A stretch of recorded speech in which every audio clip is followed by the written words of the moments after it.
Good day and welcome to this fourth and final video in our series considering Anglicanism in the 17th century. My name is Ross Hebb.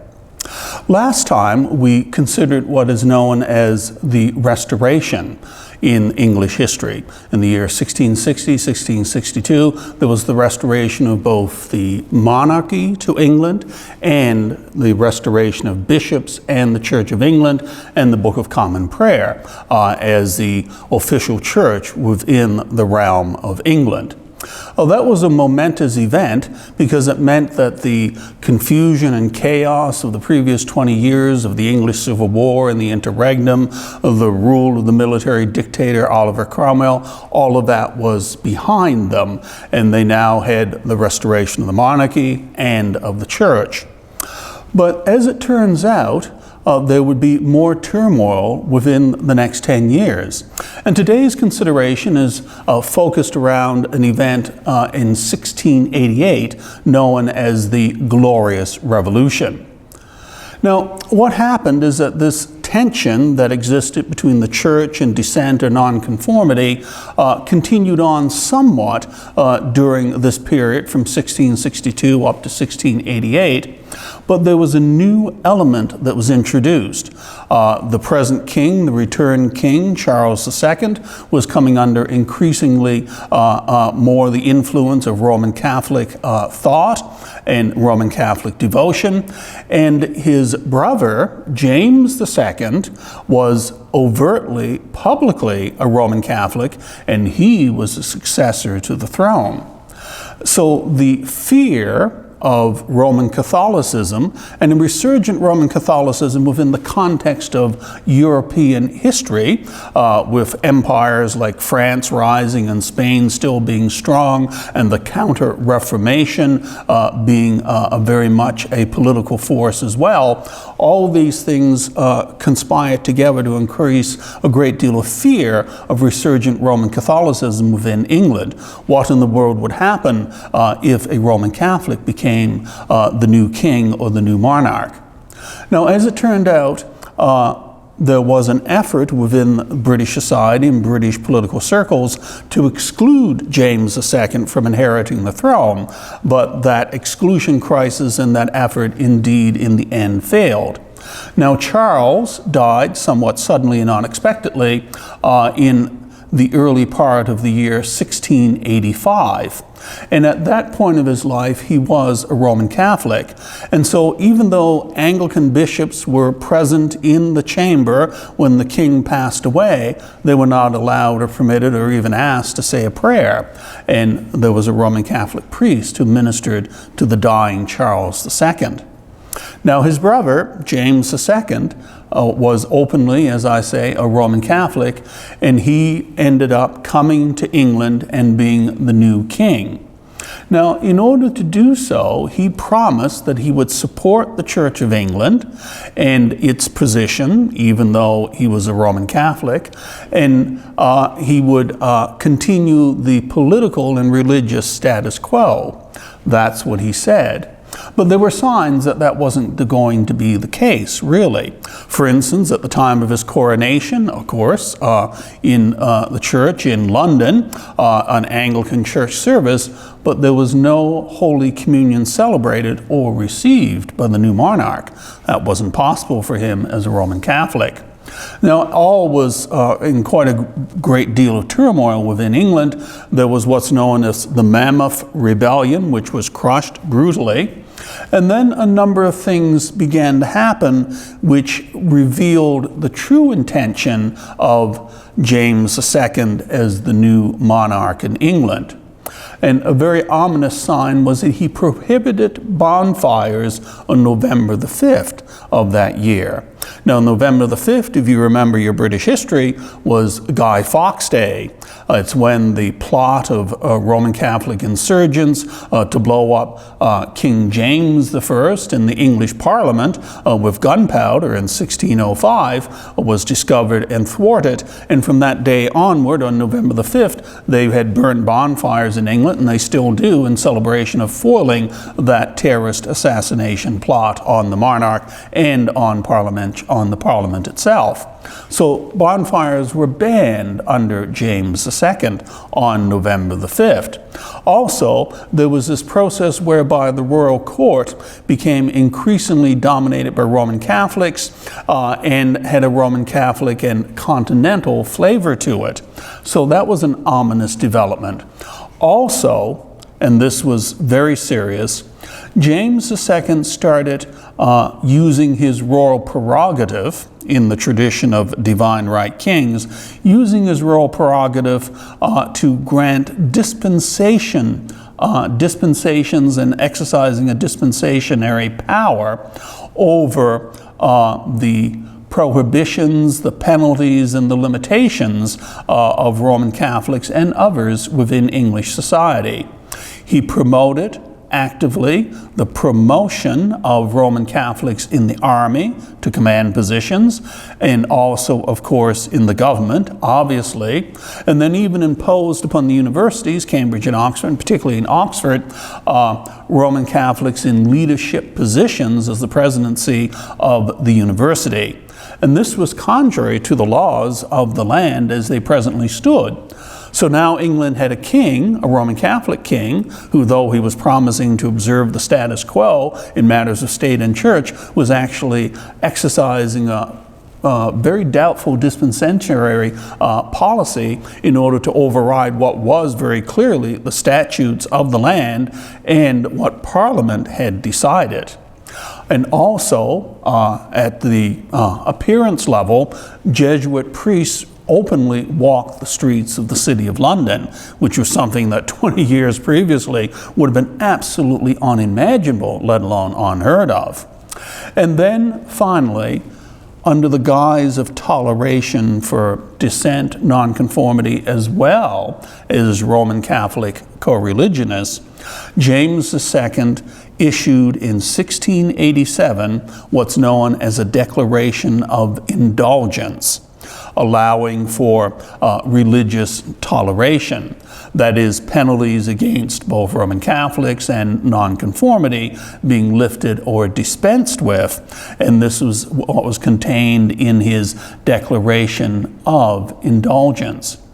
Now, this did not go over well in the nation at all on the political or on the religious level, and many of the dissenters and nonconformists were not surprised and were not impressed and were not fooled by what James was actually up to, that is, promoting Roman Catholicism within the realm. This was issued in 1687. It didn't receive very warm reception, and then he reissued it in the year 1688 and demanded that the declaration be read out in all Church of England churches, all the churches of the realm, on a particular Sunday. And so this was the Church of England clergy having to read this Declaration of Indulgence, which undid the rules, regulations, and legislation of the Parliament and the religious settlement that came out of the Restoration. The Archbishop of Canterbury and 6 bishops of the London area refused to do so. Not only did they refuse to read out his Declaration of Indulgence, but they also wrote jointly a letter to the king explaining why they would not do it, because it was contrary to the law of the land, the law of Parliament. The Archbishop of Canterbury and these 6 bishops were arrested, and then they were taken to the Tower of London. And then there was a trial scheduled. And the trial of the 6 bishops was one which was an extraordinary political and religious event. It turned out that they were being tried for treason, disobeying a direct order of the king, and as it turned out, the jury came back and they were acquitted. And in this result, there was great celebration throughout the land, and actually the procession of the bishops to and from the tower was granted by people. They went in a barge along the River Thames, and people would go to the river edge and kneel in the mud asking for the blessing of the bishops. Is perhaps a high point in English history, or one of the high points in English history, where the bishops of the church were so highly thought of, and they were taking a principled stand stand with respect to matters of religion and with great political overtones, because they were directly disobeying an order of the king in support of the legislation of Parliament and in support of their own church. This was a constitutional and a political crisis as well as a religious one. And as it turns out, in this latter part of the year 1688, all this was going on, there was a delegation of representatives of the English nation that went over to Holland. And in Holland, there was a man there ruling by the name of William of Orange. And he had a wife by the name of Mary. As it turns out, Mary was a Stuart. She was actually the daughter of James by his first marriage. And so there was this deputation of English representatives to William of Orange and Mary. William was a Calvinist, yes, a Calvinist, and they were inviting him to consider coming to England and dethroning James II. That's the state of affairs. As it turns out, William was willing to do this if there was enough groundswell and political support within England for someone to come over and do this, to take over the crown. Remember, nothing like this had even been attempted since 1066 and William of Normandy. And so he did actually come in the late year, and November the 5th is when he landed. Note the significance of the date. William of Orange, with soldiers from Holland, a Calvinist, invited by English authorities to come to England, lands on November the 5th. And he was in no hurry to get to London. It was a slow progress. And the reason for the slow progress was, of course, they didn't want to fight any battles. There wasn't the willpower. James couldn't raise an army to resist him. And so the longer the progress took, the more groundswell of political and social support for William, and it became apparent to James that he had no chance of staying on the English throne. And in late December, in late December, James fled to the continent.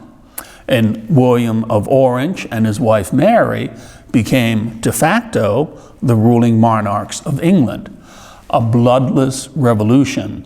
And this is known in the history as the Glorious Revolution. When James II, the Roman Catholic monarch who was trying to reimpose Roman Catholicism in some way or shape or form on the English nation, was forced out bloodlessly, and William of Orange, a Calvinist, a Protestant, and his wife Mary, who's a Stuart, returned to England and become de facto the new monarchs. But this was a constitutional crisis on paper. How in the world do you paper over the fact that you no longer have a Stuart on the throne, the one who was the rightful heir, James II, but you have his daughter and her husband, who happens to be a Calvinist, not Church of England either. And so this created a problem. Now, most of the English nation accepted that this was the best solution to the situation as it existed. Englishmen, parliamentarians, etc., and many within the church. But there were some within the church that this created a crisis of conscience for. And again, here, 6 bishops, including the Archbishop of Canterbury, plus about 400 of Anglican clergy within the nation, had a real problem. They had taken an oath to James II as the rightful heir and true King of England. They'd sworn obedience to him. And now, while he was still living, how could they take an oath to somebody else as the new king or queen of England and swear obedience to them? It's like being married to 2 different people at the same time. So this was a crisis. And this group of people who could not take the new oath of allegiance are known to history as the non-jurors, J-U-R-O-R-S, the non-jurors, those who couldn't take the oath. Now, not only could they not take the oath, but they had this moral stand, and they weren't going to leave their posts. And so they made the new monarchy and the new parliament, who invited William and Mary back, suspend them after a time period for them to reconsider, and then to actively deprive them of their positions and remove them. Now, this included, as I say, the 6 bishops, including the Archbishop of Canterbury, about 400 clergy, and a number of laity. And amongst the laity, the most famous non-juror at this early stage was a fellow by the name of Robert Nelson, and he wrote a commentary called The Feasts and Fasts of the Church of England. So these were principled individuals, often well-educated individuals, devout individuals, and people who were very committed to religious principle and who were noted for their devotion and their holiness. So this was a real problem because they had such a good reputation. There were many people, or actually most people, who remained within the church, particularly the clergy, who refused to take the positions that were vacated when they were forced out. So that's how highly these non-jurors were considered in the public mind and within the mind of those who were able to, through their conscience, remain within the Church of England. Now, with the advent, with the coming to England of William and Mary, the Stuart line of monarchs essentially ends, except, of course, for Mary's connection to the Stuarts, and William of Orange begins what in effect is a new royal situation within the English nation.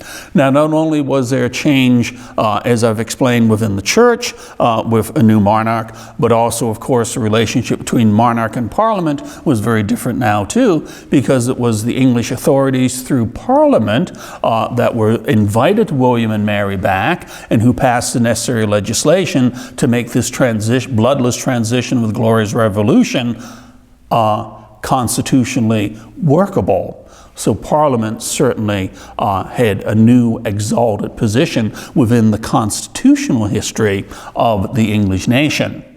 Now, this, of course, helped issue in what essentially is the beginning of a new age with in respect to relationship between church and state and the position of the Church of England within the nation. And this is reflected in 1689, notice the year, just 1 year later, Act of Toleration passed by the Parliament, and of course which William and Mary were wholly in favor of. And this Act of Toleration allowed for dissent and nonconformity. Remember the Clarendon Code, which had the 5 Mile Act and the Act of Uniformity and the Test Act, or the Corporation Act. Here, this act allowed nonconformist places of public worship.